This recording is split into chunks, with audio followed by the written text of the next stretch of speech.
पिछले 6 सालों में कोटा लिटरली 2 एक्सट्रीम जर्नी से गुजरा। एक तरफ रिकॉर्ड तोड़ डेवलपमेंट और दूसरी तरफ कोचिंग इंडस्ट्री का सबसे बड़ा डाउन फेज। सबसे पहले अचीवमेंट की बात करते हैं। आज कोटा इंडिया का पहला सिग्नल फ्री सिटी कहलाता है। हर मेन रूट पर फ्लाईओवर, अंडरपास और रोड लाइट पर खड़े होने की झंझट ऑलमोस्ट खत्म। फिर आया Chambal river front, world class design, thematic ghat, fountains, sculpture, light show. यहीं लगी दुनिया की सबसे बड़ी पहल, एक मैसिव इंजीनियरिंग अचीवमेंट।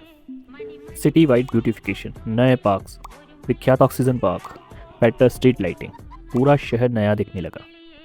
कनेक्टिविटी भी अपडेट हुई, पूरे शहर से नए डेवलपिंग जोन तक ट्रैवल सुपर स्मूथ। अब बात करते हैं अपकमिंग फ्यूचर प्रोजेक्ट्स की, जो आने वाले सालों में कोटा की डायरेक्शन पूरी तरह से बदल सकते हैं। नया एयरपोर्ट प्रोजेक्ट, प्रपोजल और लैंड आइडेंटिफिकेशन फेज में। इससे टूरिज्म और बिजनेस ट्रेवल दोनों को बूस्ट मिलेगा। कोटा से डायरेक्ट एयर कनेक्टिविटी क्रिएट होगी, मतलब कोचिंग प्लस टूरिज्म दोनों सेक्टर को नया ऑक्सीजन मिलेगा। Smart city mobility project, better city bus network, parking management और रिवर फ्रंट जोन की ओर से टूरिज्म फ्रेंडली बनाने की प्लानिंग। अब आते हैं दूसरी तरफ, मेजर सीटबैक्स और बदलाव। कोचिंग इंडस्ट्री में बड़ा क्रश आया। स्टूडेंट्स की संख्या लगभग 50% तक गिर गई। 2 लाख से करीब 1 लाख और उससे भी नीचे। रेवेन्यू नीचे, इकोनॉमी हिट, क्योंकि मैस, हॉस्टल, स्टेशनरी, लॉन्ड्री सब स्टूडेंट्स पर डिपेंड करते हैं। इंस्टीट्यूट्स ने ब्रांचिंग शुरू कर दी, जयपुर, अहमदाबाद, पुणे। अब स्टूडेंट्स होम टाउन में ही कोचिंग ले लेते हैं।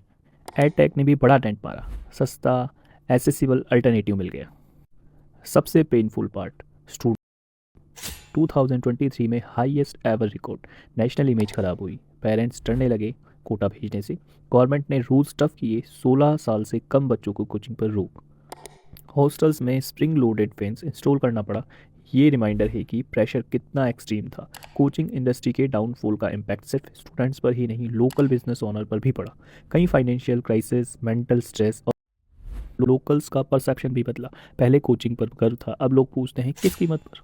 रेजिडेंशियल सिटी बाउंड्रीज भी एक्सपेंड हुई, मंडाना, रायपुरा, बूंदी रोड, झालावाड़ रोड तक फैमिलीज शिफ्ट होने लगी।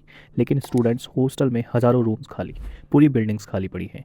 कुछ स्टूडेंट्स अब घोस्ट टाउन जैसे लगने लगे, specially landmark city, coral park जैसा हिस्सा। इन्वेस्टर्स भी समझ गए, अब हॉस्टल नहीं, प्लॉट्स और विला में निवेश। बिजनेस एडेप्शन, कोचिंग डिपेंडेंसी से निकलने की कोशिश। टूरिज्म नया ग्रोथ ड्राइवर बन रहा है। Cafes, shops, river front tour guides, slow but steady rise. Food outlets delivery app अपनाने लगे। स्टूडेंट्स स्पेसिफिक बिजनेसेस डिक्लाइन पर है, जैसे लॉन्ड्रोमॉट्स, टेक्स्ट बुक सेलर्स। और जो स्टूडेंट्स अभी आते हैं उनकी बार्गेनिंग पावर बढ़ गई है। हॉस्टल्स compete करते हैं, मेस रेट्स डाउन हो गए हैं। 6 साल का सार कोचिंग कैपिटल था, अब वो कोशिश कर रहा है टूरिस्ट डाइवर्सिफाई इकोनॉमी बनने की। एक चैप्टर बंद हो रहा है और नया चैप्टर शुरू हो रहा है। Kota from coaching capital to reimagined smart tourism city.